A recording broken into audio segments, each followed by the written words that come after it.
The floor of the catacombs, like the walls, is comprised of massive stone tiles. It feels cold and hard beneath Alexander's feet.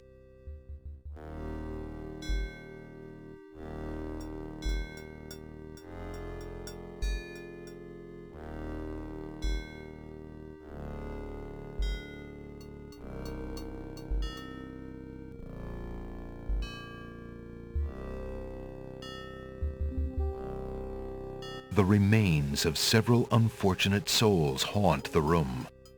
These bones seem more recent than the ancient catacomb bones that Alexander has seen so far.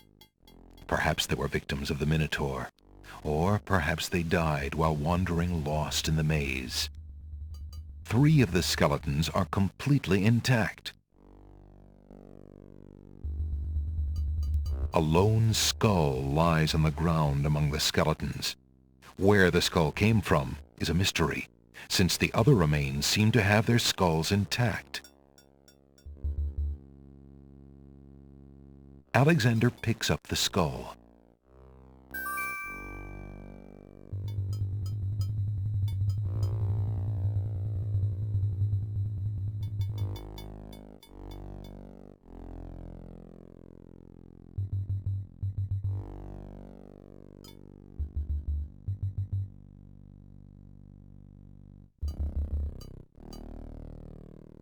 Alexander is standing in a room with a tiled floor. Except for the tiles directly in front of the doors, each tile bears an engraving. Alexander has the feeling that the unique floor isn't merely decorative.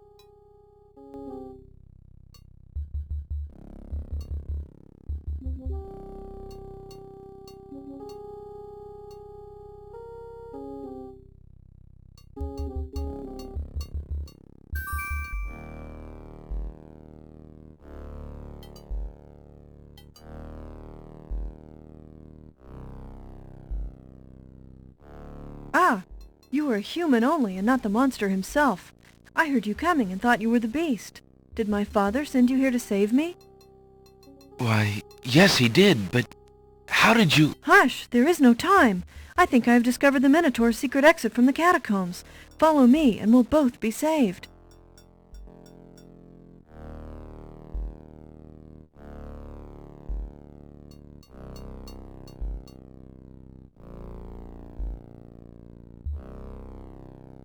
There you are. Why do you not follow me? Do you wish for death by the Minotaur? Hurry, we can tarry no longer.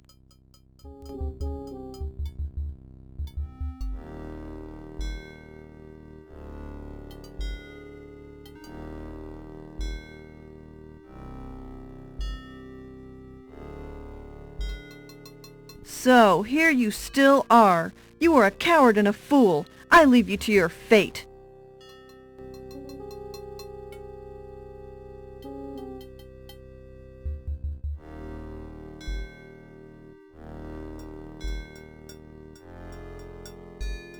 An old wooden shield hangs on the wall. Alexander takes the shield from the wall.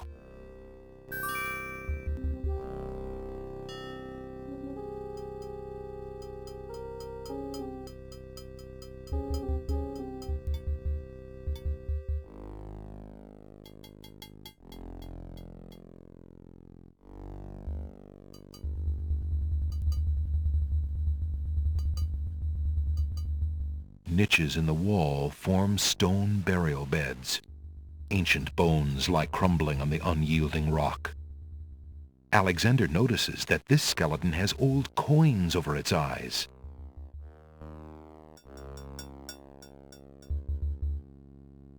Alexander finds 2 coins on the skeleton's eyes. He takes the old coins.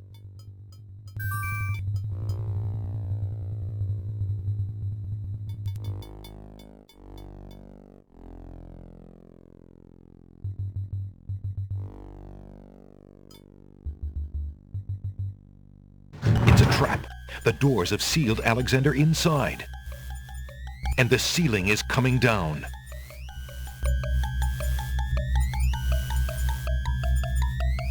In a desperate move, Alexander throws a brick into the grinding gears.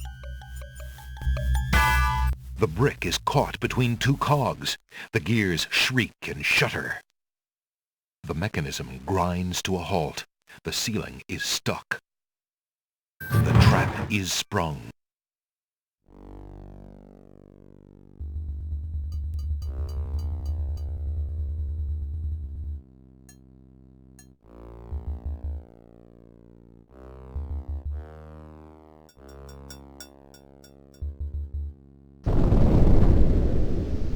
Sounds! A trap floor!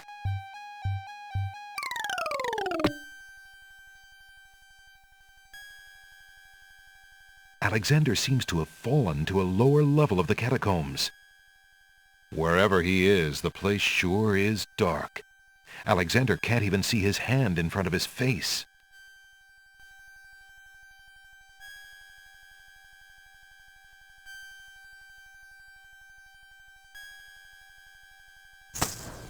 Alexander takes the candle from his tinderbox and uses the flint in the box to light it. Aha! So that's why it's dark in here. A torch is out. Alexander lights the extinguished torch and puts his tinderbox away.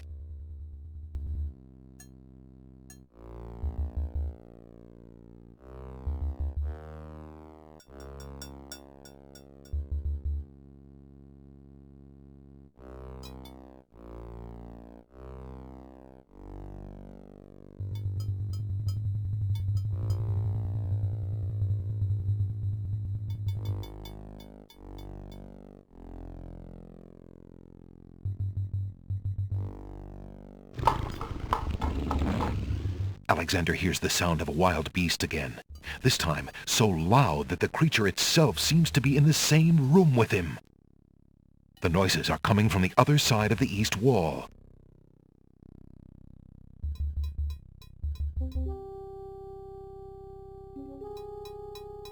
Alexander puts the hole in the wall on the east wall.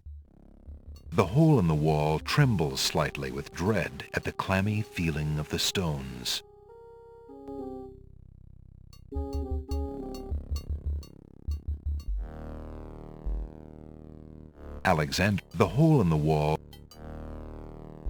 Alexander peers through the hole in the wall and sees just another room in the catacombs.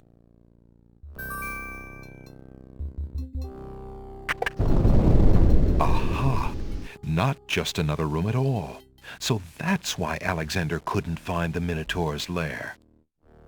At least Alexander now knows the lair exists, somewhere in the maze on the other side of this wall.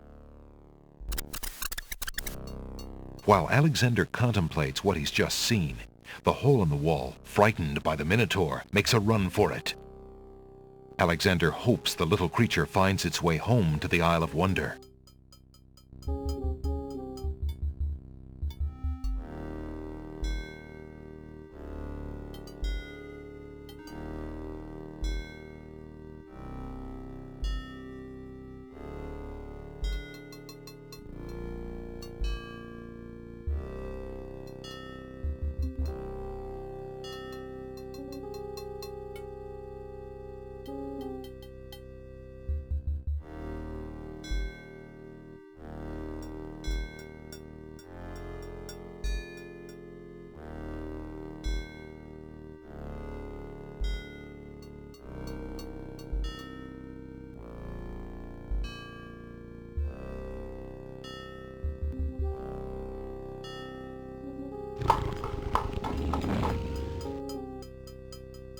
A very beautiful, very dusty tapestry hangs on the wall.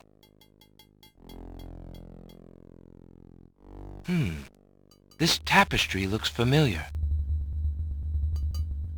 Now let's see. I don't feel anything. Aha! A hidden latch. Alexander triggers the little latch. A secret door rolls open.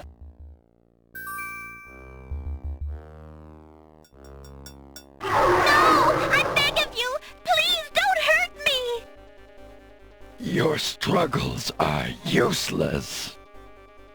It's the Minotaur, and he's struggling with a Winged One's girl. She must be Lady Celeste. The Minotaur is a huge, monstrous beast with cloven hooves and the head of a bull. Alexander steps further into the room. The movement catches Lady Celeste's eye. She screams for help. You there, human! Help me! Help! Who dares enter my lair? I ask you to release your captive or suffer the consequences. Never. You die, human. As the Minotaur advances in attack, Alexander slowly backs away. Until he can back away no more. Now where to, little man? Arr!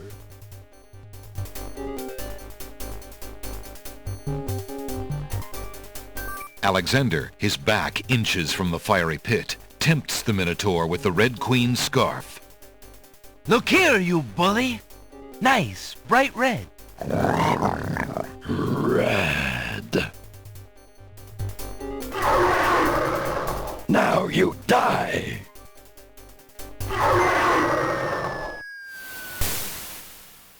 The Minotaur drops from sight amidst the consuming flames. Slowly, his scream fades as well. Have you been harmed, Lady Celeste? Are you all right? No, I am not all right. I assume you do not intend to leave me tied up on this vile monstrosity. Of course not. Sorry, let's see. If you'll give me a moment, I'll have these untied in no time. I can't wait that long.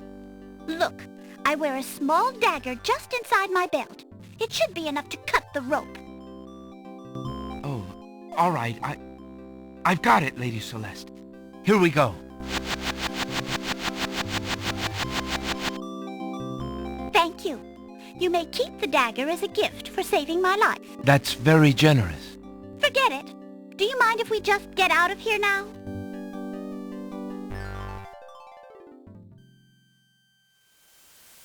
The Winged One's guards, bored with the pointless waiting, are startled by the sound of rock moving against rock.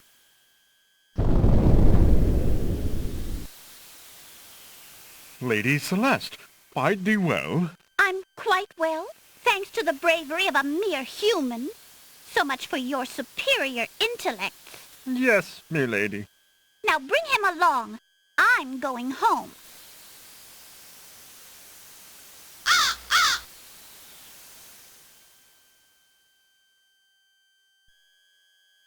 I see you have proven yourself the hero of the prophecy. Well, I am expected to thank you for saving my daughter's life, so I thank you. I am obliged to thank you for the restoration of our sacred catacombs. It means much to our people. We have already begun the process of clearing the deadly traps from its rooms. It is also my duty to grant you a visit with the Oracle, so this I do. I will grant you the freedom to leave here unharmed, despite my orders to the contrary from the Crown. But there, my obligations to you end.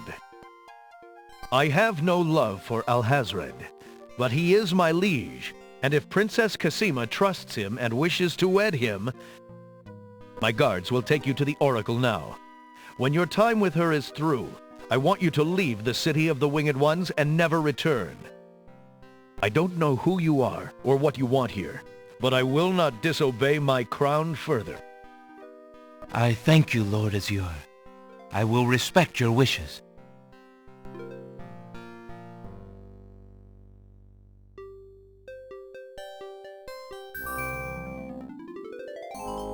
Hail to thee, great oracle. Lord Azure sends you this wingless mail. It appears that he solved the cliffs of logic and... defeated the Minotaur in his lair. So I have seen. So this is the one that haunts my pool of late.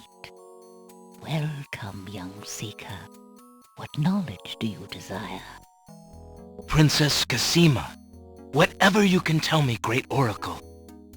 Ah, of course, the princess. That explains my images. Let us see what we can see. I see a maiden, lovely and pure, but surrounded by evil. She's a rose set amidst bitter thorns. It is her fate to be the pawn of dark powers, and yours to try to redeem her. How? How do I redeem her? Fate is not like the cut of a blade, young one, but rather like the myriad of paths formed when a hammer cracks ice. I will tell you what I can, but what will actually come to pass is up to you. I see that any attempt to reach the girl will force you into battle, a struggle against a dark force. If you lose, your life will be forfeit. Who must I fight? A great darkness surrounds your adversary, preventing me from seeing clearly. I can only make out the shape of a black cloak. But before this final struggle, I see an infiltration, a dangerous game of hide-and-seek in corridors filled with enemies. The risks are high, but it is the only way to reach the one you seek. There is more than one way into this place. Your choice will dictate much. What else do you see, mighty Oracle?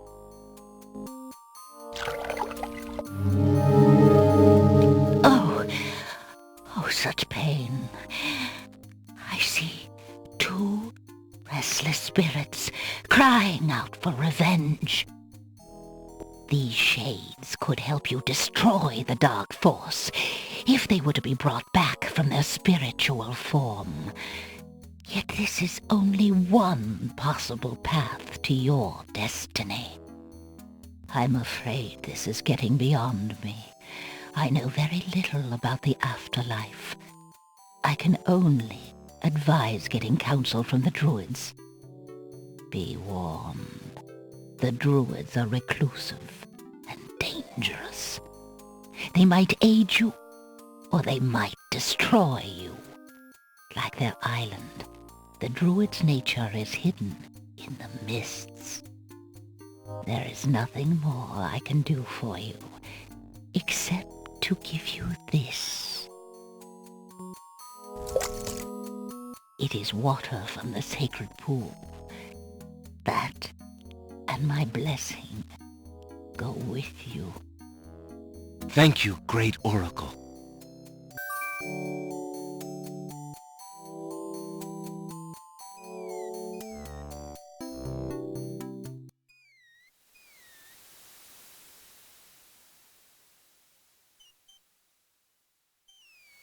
Alexander pulls out his magic map.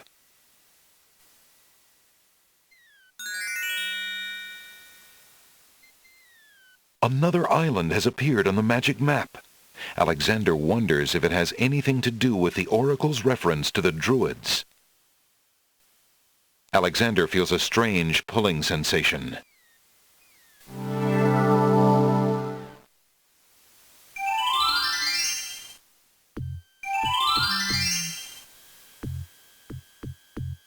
From the northeast come the sounds of mysterious drums and chanting.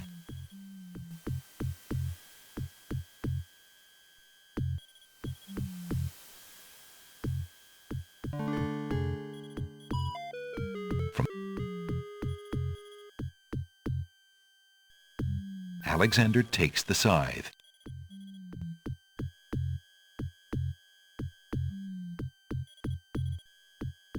Alexander reaches into the fire pit and takes a lump of coal.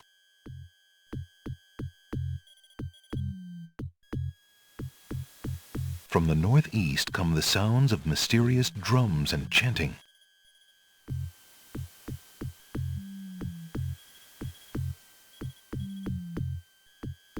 Alexander pulls out his magic map.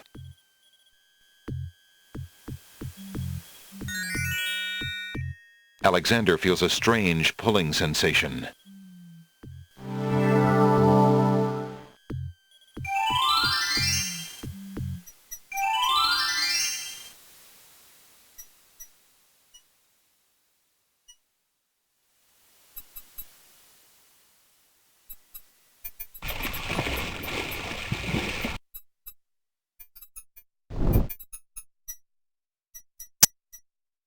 A stone archer sits atop the lintel of the gate like a silent guardian. His stone bow is tightly drawn and fitted with a single stone arrow.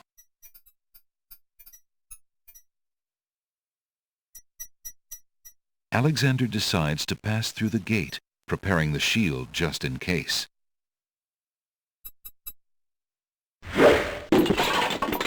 The magic arrow completely shatters the shield. Good thing the arrow didn't hit Alexander.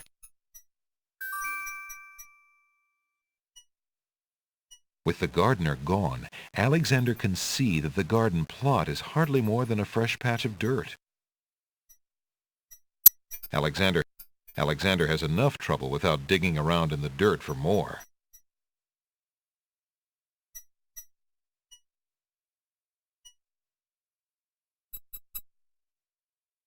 Flowering rose hedges grow on either side of the path winding north.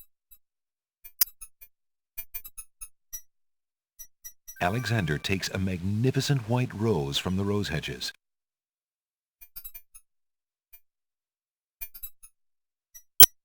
Alexander walks forward to step onto the gazebo. But the rose hedges on either side of the path, sensing an intruder's presence, reach out their vines and blend together. The path is blocked.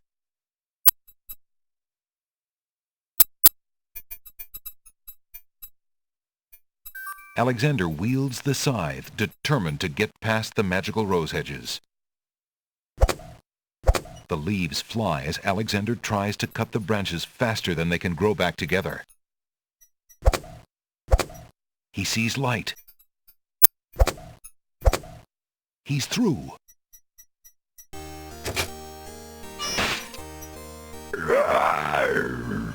Who dares enter Beast's garden?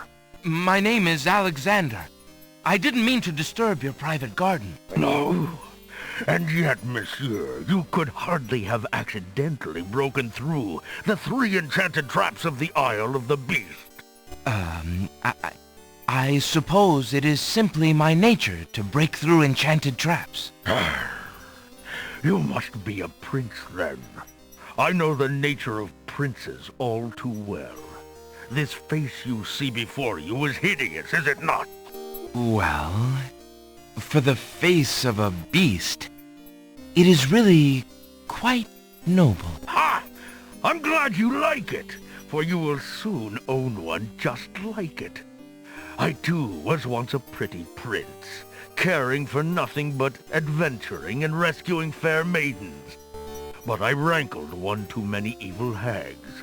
One dark night, I was turned into this obscenity you see before you, warped in shape and trapped on this enchanted island over 100 years ago. Surely there is a way off this island. Oh, surely. You broke in, did you not? And yet think, where would I go clad so eloquently as I am with this silk and this pelt? You see, my prison is also my sanctuary. You are the first to break through the barriers in lo these many years. That is, except for the druids who stole my heirloom coat of arms. If there's any way I can help. Help? You? I'm afraid you don't understand. The enchanted barriers were a warning and protection for you more than for me. Your prize for forcing your way past them is to join me in this dire life. By the laws of this sorcery, you are doomed to be trapped in the form of a beast. Your reward for broaching this garden is to be my slave, a slave as beastly as I am. You have only a few hours of humanity left. But that's not possible. There must be some way to break the enchantment. Spells always have a weakness somewhere. The enchantment you are under is tied to my own. Oh, the sorceress left me a way out. But I'm afraid it was only her final bitter joke. You see, I need only find a maiden to join me here, to share my castle, my life, willingly. Take another look at me. You can't help but admire the hag's terrible cruelty and cunning. I shall try to find such a maid, for Casima's sake. Truly? How determined of you. I personally would not waste my last few hours as a man on an impossible errand. However, you may do as you please. I give you this token. It's my family ring, and the only heirloom I have left. If perchance you should... if you think you have found a maid... I shall give her this ring. Yes, she must accept it of her own free will. By doing so, she accepts me. Not that you shall find anyone, mind you. Your time is short. Count the minutes on your fingers while your fingers you have, pretty prince. Your master will await you.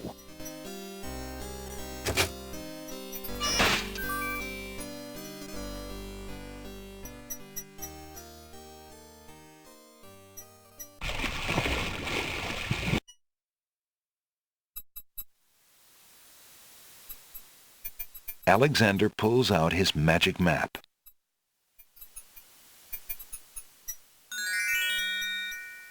Alexander feels a strange pulling sensation.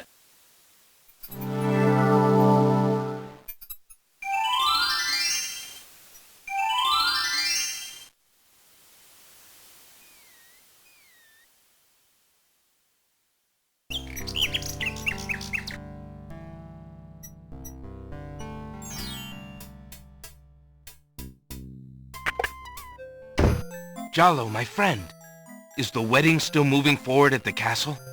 Prince Alex! Egads, yes, that confounded wedding has the whole castle a-bustle. Look, I didn't come here to talk about that, though. I came to warn you. Warn me? About what? Isn't the wedding bad enough? No, listen. The Wazir knows that you're here, Alexander. He's posted extra guards, and he's telling them about a foreign saboteur. Who else could he mean but you? The Wazir's genie must have learned of your presence in the land, Prince Alex. I don't know how, but he must have.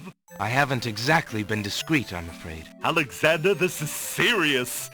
Alhazred will never let you get close to Casima now. He's doubled the castle guard, probably to make sure you keep out. Gadzooks! Oh, it's too bad there isn't some way to convince Alhazred that you've left the islands or even died. If he thought you were out of the way, you might be able to get close enough to... What an interesting thought. Tell me more about this genie. The genie's name is Shamir Shamazel. Alhazred brought Shamir with him when he came to this kingdom. Shamir probably won't directly threaten you, but that doesn't mean he isn't dangerous. He can be a terrible trickster and an ingenious spy. It's too bad we can't get our hands on Shamir's lamp. If we had that lamp, Alhazred and all of our problems would be solved. Wouldn't that be a fine thing? You would wish to be master of such a wicked creature? Oh, Shamir isn't necessarily evil. Genies never are, you know. They only reflect their owner's heart, for good or ill. Alhazred is hardly a shining example for an impressionable genie. So how do you propose we go about getting Shamir's lamp? What? Oh, Prince Alex, I was only dreaming. I mean, the lamp is heavily guarded. It would be easier to steal Alhazred's own trousers while he's wearing them than it would be to get that lamp. But surely a clown's hands are quick and agile. Well, yes, they are, as a matter of fact. But then the theft would be detected almost immediately. And then... my poor neck. If the theft were detected. Oh, I see. Yes, well, there might be a slim chance, but only that. If you could find a replica of the genie's lamp, an exact replica, I might be able to make the swap. I alone might get close enough. But I couldn't tell you what to look for. I caught a glimpse of it only once. I would know it if I saw it again, but to say I cannot. Well, I'll just have to see what I can do. Good luck to you then, Prince Alex. I really must be going back to the castle. I don't think I'll be able to come back here. If we were spied on, well, it's too high a risk. I hope you understand. If I see Cassima, I'll tell her I saw you. If you do ever make it to the castle, look me up. And do be careful, friend. I will. Goodbye, Jollo. Thanks for all your help.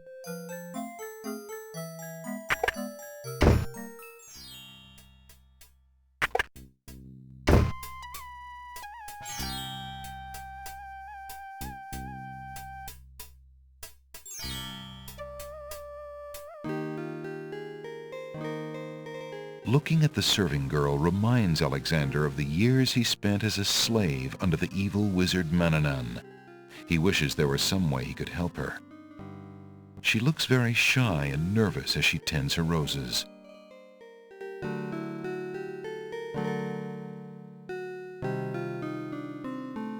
That would serve no purpose. Pardon me, maid. I hope you don't think me forward, but I see that you like roses.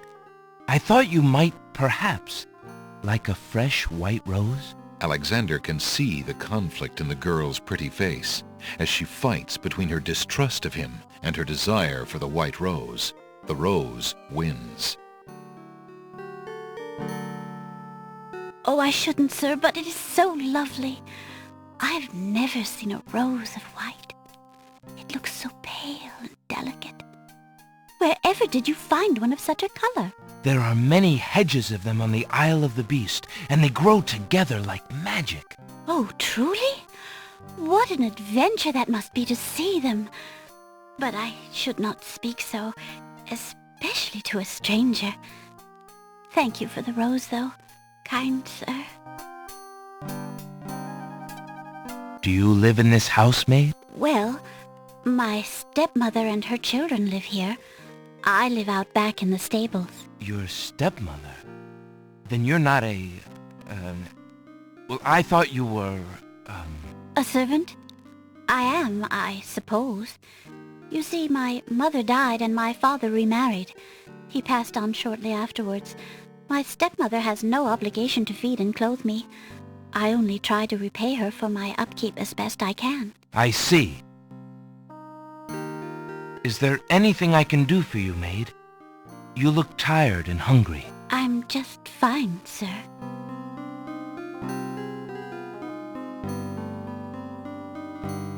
Beast's ring is made of pure, heavy gold and bears an insignia possibly related to Beast's princely past. Alexander has a thought about the serving girl. He decides to bring up the subject of Beast with her. Let me tell you about the place where the white roses grow. The Isle of the Beast is an enchanted place. There's a path running through a deep forest.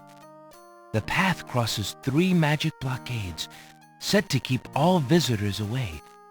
At the center lives a tremendous beast. Really? Magic blockades? How exciting! What kind of a beast? Is it very terrifying and ferocious? It is a beast that walks on 2 legs and dresses like a prince. It speaks with the voice of a man. A beast that talks and wears clothes? How is that possible? Is the beast magic too? Not magical. Enchanted. Beast was once a prince, but a witch trapped him in the form of a beast and set him on the island. There he lives in a castle in the midst of a maze. How terrible! Imagine how lonely he must be. It is a very lonely prospect, isn't it? Oh, I have met him, you see. He is indeed ferocious, but who would not be? He really exists? Oh, how it breaks my heart. If I could, I would tend to such a beast. Such a beast might find comfort in a kind face. Do you not think it so? Oh, I think it's so. I very much think it's so. You would not be afraid of him? Afraid? Maybe at first. But how silly of me to speak so. The roses in this little yard are the only magic I will ever see. I could take you there. In fact, I would owe you my life if you would go, if you truly wish to go. You are serious? I could leave here? Oh, I have always dreamt of leaving, but to actually go. This is the only home I have ever known. Home is a hard place to leave, even if you're unhappy there. But I will go. If I can help him, I must go.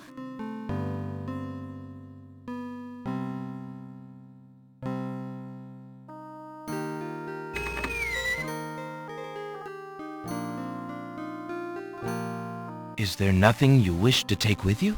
There is nothing. Then take this ring. It is his. He will be pleased if you would wear it. Why, it's the most beautiful thing I have ever seen. Thank you kindly, sir. Beauty! Where do you think you're going? To a place where roses grow, and to someone who truly needs me. I see you wear my ring. You willingly agreed to spend your life here with me? Do you know what that means? Yes, my lord, I do. I have been touched by your story. Pity alone need not sentence you to endure this face. Oh, but it is a gentle face, and kind. You look at me so sweetly and are not repulsed. Oh, by the light of your eyes, my spirit soars. The enchantment! It is broken! I am pleased to have served you, my lord. Do you still wish me to stay? What? Speak not such nonsense, Beauty. Do you think that I learned nothing of true love during my time here? You are my queen. Oh, my clothes! This gown! How well it suits your noble heart. Alexander, how can I ever repay you? I have nothing to offer except my gratitude. But please, take these old clothes. Perhaps you'll find someone in need during your travels. You have already repaid me by your example of courage, Beauty, and by your friendship, I hope. You will always have our friendship and loyalty, Prince Alexander. But from a fellow adventurer, take some advice. If you find your true love, protect her with your life. Fear all beasts without the redeeming humanity of love. And to aid you, accept my mirror. Now that my life is no longer hung in false shadows, I have no need for it. Give it to someone with nothing to fear from the truth it reveals. Thank you. I wish you both well. Come, Beauty. Let me take you home.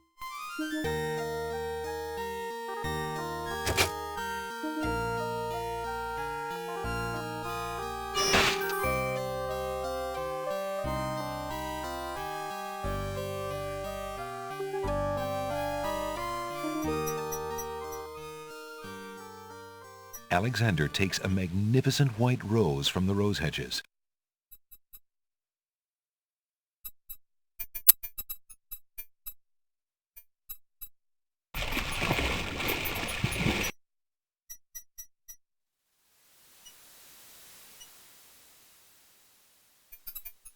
Alexander pulls out his magic map.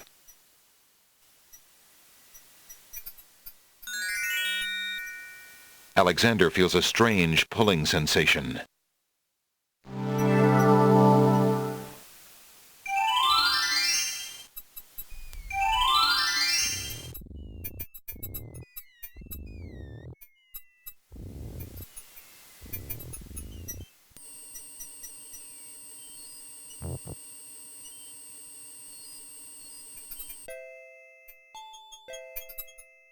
There's a small bottle on the coffee table.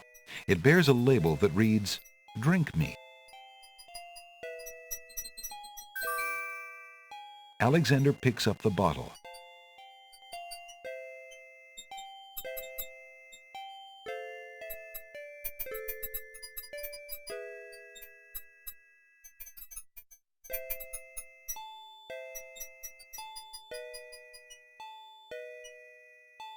The small vial contains the oracle's sacred water. The water has a crystalline appearance. Alexander is carrying a book from the bookshop. The cover says,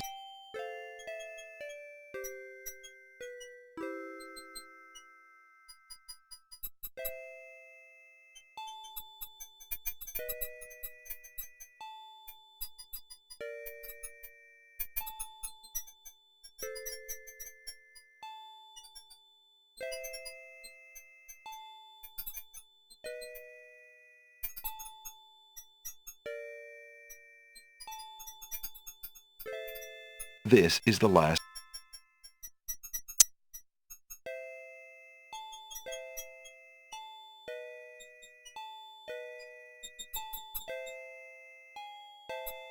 Alexander pours the contents of the oracle's vial into the hunter's lamp with the baby's tears. The vial, now empty of its sacred fluid, disintegrates.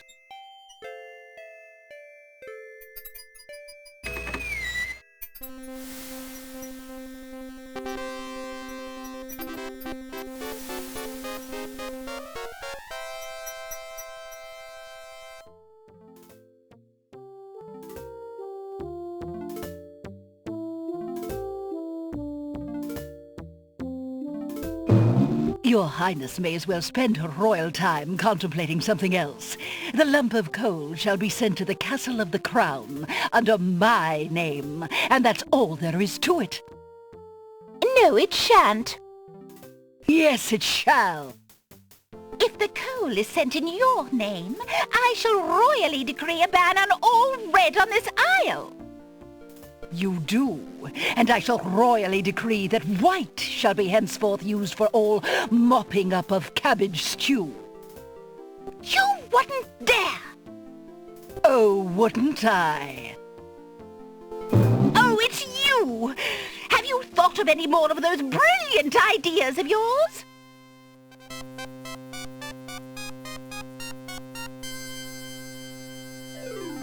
I found the two of you another lump of coal so that you can stop fighting over the one you have.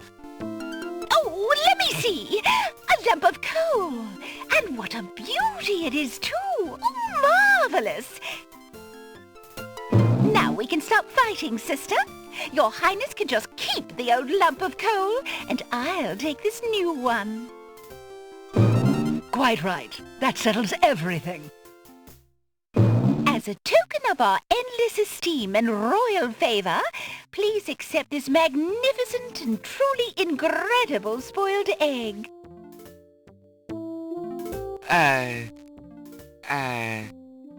Thanks.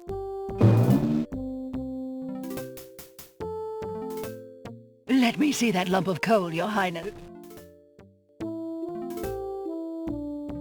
It is a beauty, isn't it? Why, it's bigger than my lump of coal. Let me have it immediately. Over my dead body, Your Highness. It's my lump of coal, and it is indeed larger and much grander. Just look at that sheen. I demand you exchange with me immediately.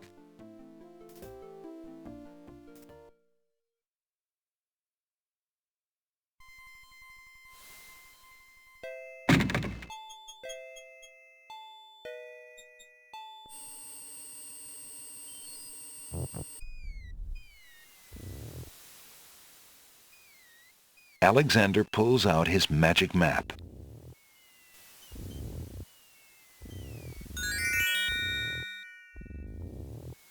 Alexander feels a strange pulling sensation.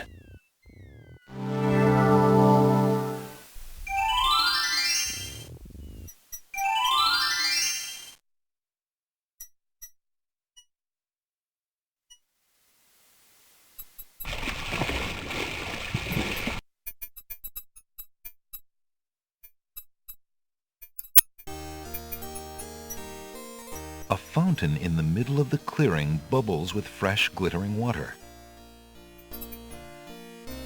An iron gate leads to a maze of hedges. The gate has been firmly shut and latched. It looks like the prince and his beauty need some time alone.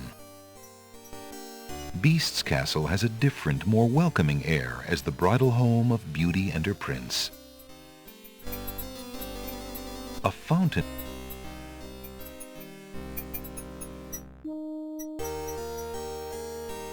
Alexander fills the hunter's lamp to the brim with the fountain water.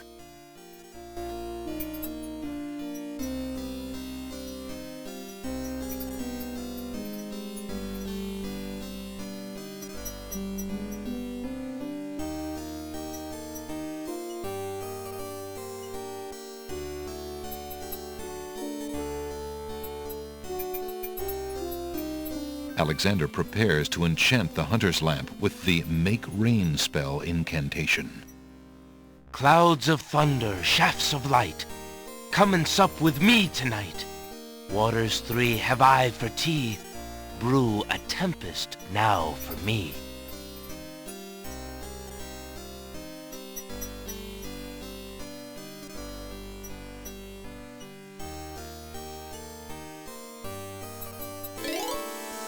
The lamp in Alexander's hand gives a little perk. He hopes the spell works despite his makeshift teapot.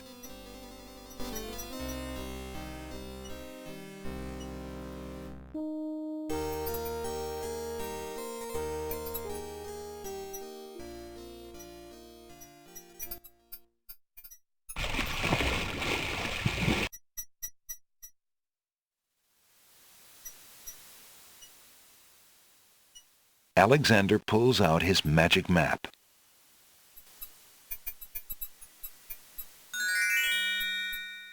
Alexander feels a strange pulling sensation.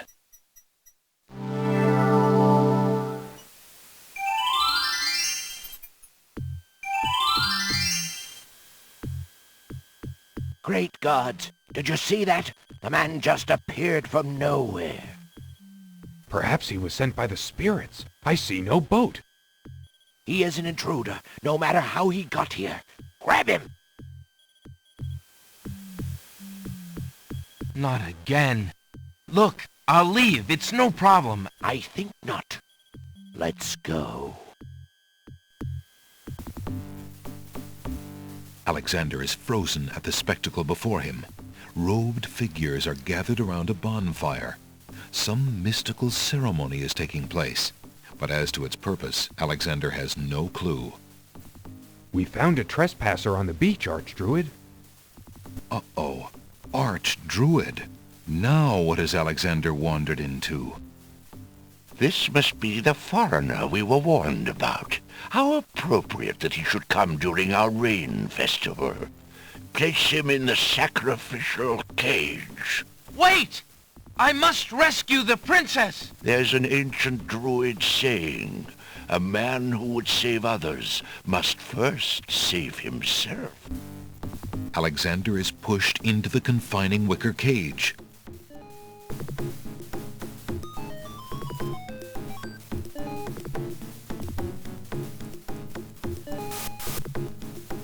And the cage is swung out over the bonfire.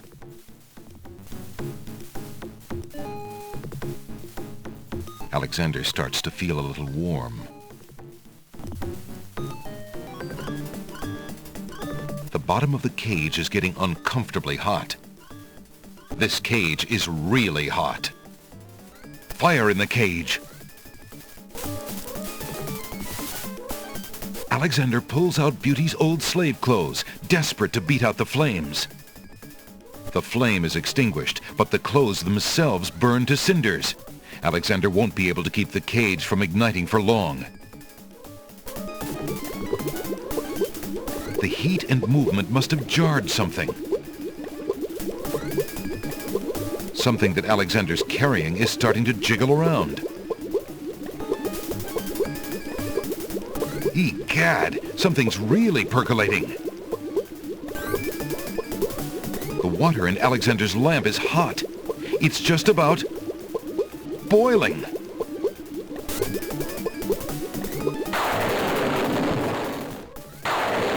Alexander feels a drop. It starts to rain.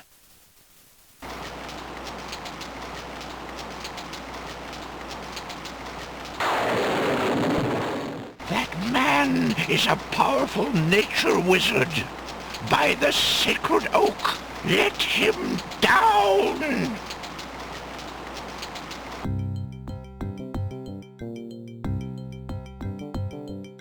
I must apologize for our rude welcoming committee. We've been feeling inhospitable ever since the winged ones stole our sacred miniature oak tree. Besides, Wizir Al-Hazred sent a message that we were to watch out for a highly dangerous foreign assassin. I assume you are the one he meant. I'm sure I'm precisely who he meant. I assure you, I mean to harm no one, unless that person threatens the princess. I'm sorry to have disrupted your ceremony, but I'm running out of time. What is it that you seek? The oracle on the Isle of the Sacred Mountain told me I should speak to you about the realm of the dead. She told me of 2 souls in unrest there that I might be able to free. Free souls in the realm of the dead? You're mad! The souls might be able to help me on my mission to save the princess. It's imperative that I do everything I can. The risks are not important. No. And yet getting yourself killed will hardly help the princess. But I will tell you what I know. Legend has it that it is the right of any human to challenge the Lord of the Dead in order to save his own life or the life of another already past. But the knowledge of how to do this was lost centuries ago. I have only heard of one who tried it, a young knight who came to the land of the Green Isles from a distant land long ago. According to the story, he was determined to challenge the Lord of the Dead for the soul of his dead lover. It is said that he tamed the Lord of the Dead's horse, a black-winged, demon-hearted beast named Nightmare. Nightmare sometimes flies to the human world to feed on certain noxious plants. Those unfortunate enough to see her are glad to escape with their very souls intact. Somehow the knight captured Nightmare and rode off on her back, supposedly to the realm of the dead. But neither the knight nor his lover ever returned. If there was a means for challenge, it was lost with the night. I see. Can you tell me anything about the Lord of the Dead? Ah, that is a blacker matter still. To the Druids, he is Samhain, Lord of Coldness and Despair. Samhain was once a man like you or I, but he insulted the gods and was sentenced to rule the underworld. Immortal he is and mateless, robbed of sleep, robbed of movement, robbed of companionship. It is said that he hates all mortals even more for the mortality that he lost. That is all I know. Interesting. I shall remember. Now look how the oak embers of our bonfire still glow hot despite the rain. If you're bent on your course, you'll need courage that's just as impervious to the chill. May your luck last longer than your storm, brave one. May it indeed. Thank you, Archdruid.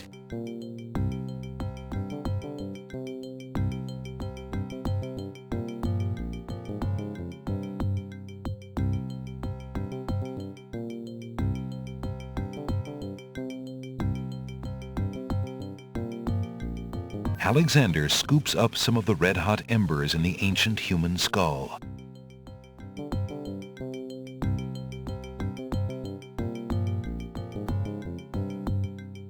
The wicker cage that was to be Alexander's fiery coffin is now lying on the ground. Alexander is glad to be out of that cage. Alexander wants nothing more to do with that wicker cage. Alexander is standing in a circle of giant stones. He marvels at the complex yet simple design of the standing monoliths. A gnarled old tree stretches a wide branch out over the smoldering bonfire. A gnarled old...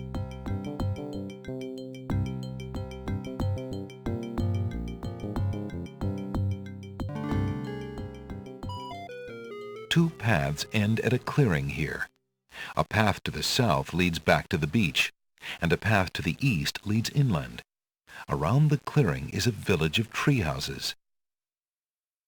A communal fire pit occupies a place of honor in the center of the little village. The fire pit, naturally enough, contains coal. Alexander has already taken one lump of coal from the pit. He ought to leave the rest for the inhabitants of the tree village. A bearskin hangs on the trunk of one of the tree houses. The coarse brown fur looks warm, if a bit flea-bitten. Steps lead up to the treehouse's entrance. The steps are sheltered by a worn animal hide. As Alexander peers into the dark entryway, he can make out a well-bolted wooden door.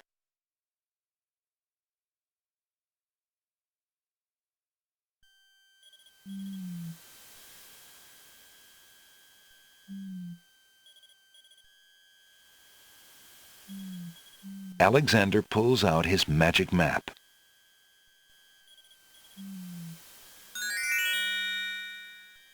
Alexander feels a strange pulling sensation.